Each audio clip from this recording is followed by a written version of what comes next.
Situ ने सुक्खू सरकार के खिलाफ मोर्चा खोलते हुए सरकार को मजदूर विरोधी करार दिया है। सीटू ने आरोप लगाया है कि सुक्खू सरकार ने सत्ता में आते ही मजदूरों के हितों को खत्म करने का काम किया है और श्रमिक कल्याण बोर्ड के तहत मनरेगा मजदूरों को मिलने वाले लाभों को सरकार ने बंद कर दिया है। ऐसे में सरकार 1 साल का जश्न मना रही है और खुद को जनता का हितैषी बता रही है।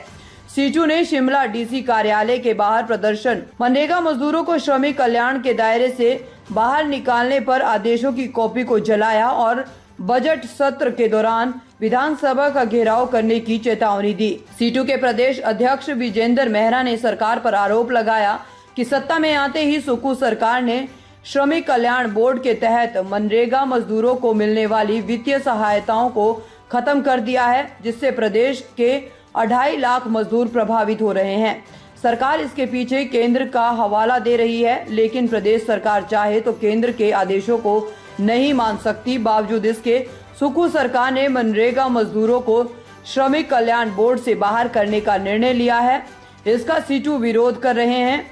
आने वाले समय में सीटू इसको लेकर प्रदेश व्यापी आंदोलन करेगी और 2024 में होने वाले बजट सत्र के दौरान विधानसभा का घेराव भी किया जाएगा। इसमें सभी ट्रेड यूनियंस मिलकर सरकार का घेराव करेगी और लंबे समय के संघर्ष के बाद कोर्ट के आदेशों पर मजदूरों के हितों के लिए श्रमिक कल्याण बोर्ड का गठन किया गया है और सुक्खू सरकार इसको खत्म करने की साजिश कर रही है, जो बर्दाश्त नहीं होगा।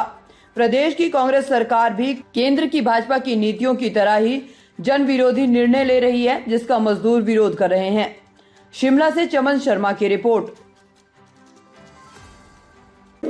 आज पूरे हिमाचल प्रदेश के अंदर जितने भी मजदूर संगठन हैं, सीटू है, इंटक है, बीएमएस है, एटक है और अन्य जितने भी संगठन हैं, कामगार संगठन, उनकी ओर से आज पूरे प्रदेश के अंदर, क्योंकि आपको मालूम है पिछले कल ही 1 साल पूरा किया है सरकार ने, 1 साल का कार्यकाल।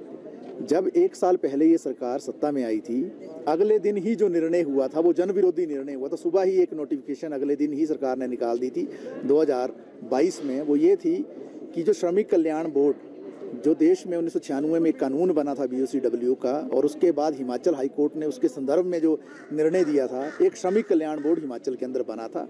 उस श्रमिक कल्याण बोर्ड में जो निर्माण मजदूर हैं, जो गांव का मिस्त्री है, मजदूर है, इलेक्ट्रीशियन है, कारपेंटर है, वेल्डर है, जो 4 लेन में काम करने वाले मजदूर हैं, रेलवे में काम करने वाले मजदूर हैं, हाइडल परियोजनाओं में काम करने वाले मजदूर हैं, भवनों का निर्माण करने वाले मजदूर हैं, वो मजदूर और जो मनरेगा के मजदूर हैं, उनको उस कानून के दायरे में लाया गया था। और उस कानून के तहत जो ये सारे मजदूर हैं, इनको, इनके बच्चों के लिए स्कॉलरशिप का प्रावधान है, इनकी बीमारी के लिए जो 50,000 रुपये से लेकर 5 लाख रुपए तक का प्रावधान है।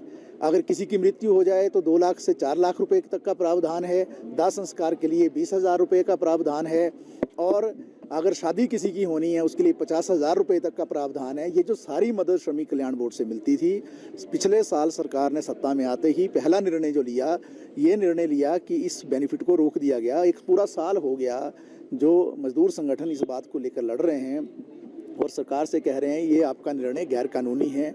12 दिसंबर 2022 को इस निर्णय को लागू किया था, 11 दिसंबर को सरकार बनी थी। तो आज पूरे प्रदेश के अंदर जो है इस निर्णय की प्रतियां जलाई जा रही हैं। और इसके साथ साथ हम ये भी कहना चाहते हैं कि एक तरफ जो है 12 दिसंबर को मनरेगा मजदूरों को कानून से बाहर कर दिया, श्रमिक कल्याण बोर्ड से बाहर कर दिया। 2 महीने बाद 8 फरवरी 2023 को जो निर्माण मजदूर हैं उनको भी जो है इस कानून के दायरे से एक तरह से इस तरीके से बाहर कर दिया गया कि सेस की शर्त थोप दी गई।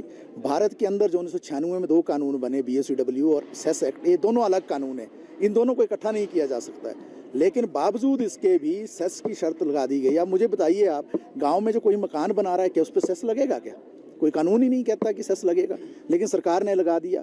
तो कुल मिलाकर 4.5 लाख मजदूर जो हैं हिमाचल प्रदेश के, मनरेगा मजदूर और निर्माण मजदूर, इस दायरे से बाहर हो गए। उनका बेनिफिट जो है वो छीन लिया गया और इस बात के खिलाफ जो एक निर्णायक लड़ाई चली है। आज जो है पूरे प्रदेश के अंदर ये 12 दिसंबर को जो अधिसूचना जारी की थी उसकी प्रतियां जलाई जा रही हैं। 23 दिसंबर को पूरे प्रदेश के अंदर जो है जिला मुख्यालयों पर जो है प्रदर्शन होने जा रहे हैं। जनवरी के महीने में अंत में एक बड़ा आंदोलन जो है प्रदेश स्तरीय जो है वो शुरू होने जा रहा है। और हम ये भी कहना चाहते हैं, सारी ट्रेड यूनियनें जो हैं जो बजट सत्र आने वाला है उसमें हज़ारों मजदूर जो है पूरे प्रदेश से लामबंद होने वाले हैं, सरकार की घेराबंदी करने वाले हैं। हम फिर कह रहे हैं इस सरकार से, आपने कल जो है बहुत एक पॉम्प एंड शो किया, दिखावा किया धर्मशाला में, ये बताया कि ये जनहितैषी सरकार है, लेकिन हम कहते हैं ये जनहितैषी सरकार नहीं है, क्योंकि मनरेगा मजदूर हिमाचल प्रदेश के अंदर सबसे ज़्यादा है, निर्माण मजदूर सबसे ज़्यादा है, लाखों में उनकी संख्या है, लगभग 15 लाख लोग हैं ये। इनको ही आपने कानून के दायरे से बाहर कर दिया, उनका बेनिफिट छीन लिया, तो आप किस तरह से ये क्लेम कर रहे हो कि आप जनता के लिए काम कर रहे हो? तो आज भी हम इन प्रदर्शनों के माध्यम से पूरे प्रदेश के अंदर इस तरीके के प्रदर्शन हो रहे हैं। मुख्यमंत्री से हमारी मांग है अगली कैबिनेट के अंदर तुरंत जो है ये मनरेगा मजदूर जो कानून के दायरे से बाहर किए गए हैं, इनको श्रमिक कल्याण बोर्ड के अंदर लाया जाए, और जो निर्माण मजदूर हैं उनका बेनिफिट रोका गया है 1 साल से। अब बताइए, जो गरीब लोग हैं उनके बच्चे का स्कॉलरशिप नहीं मिल रहा है, क्या वो स्कूल जा पाएंगे बच्चे? अगर कोई किसी की बीमारी में कोई अगर संकट में है तो उसको 50,000 रुपये से लेकर 5 लाख रुपए तक का जो प्रावधान है, क्या वो अपना इलाज करवा पाएगा क्या? या किसी की मृत्यु हो जाएगी तो क्या वो उसका परिवार उस तरीके से बच पाएगा? तो मुख्यमंत्री से हमारा ये अपील है कि वो अगली कैबिनेट की बैठक में जो ये निर्णय लिए गए हैं इन निर्णयों को निरस्त करें, और दोबारा से जो ये 4.5 लाख मजदूर जो अभी तक पंजीकृत हो चुके हैं उनका जो है बेनिफिट दोबारा से बहाल करें, और आने वाले समय में जो भी मनरेगा व निर्माण मजदूर इस कानून से जुड़ना चाहते हैं उनके लिए जो है कानून के दायरे के अंदर जो है उसका रास्ता जो है आगे प्रशस्त करें। ताज़ा खबरों से जुड़े रहने के लिए हमारे चैनल को सब्सक्राइब करें और बेल आइकन को दबाना ना भूलें, ताकि हर खबर की नोटिफिकेशन आपको मिलती रहे।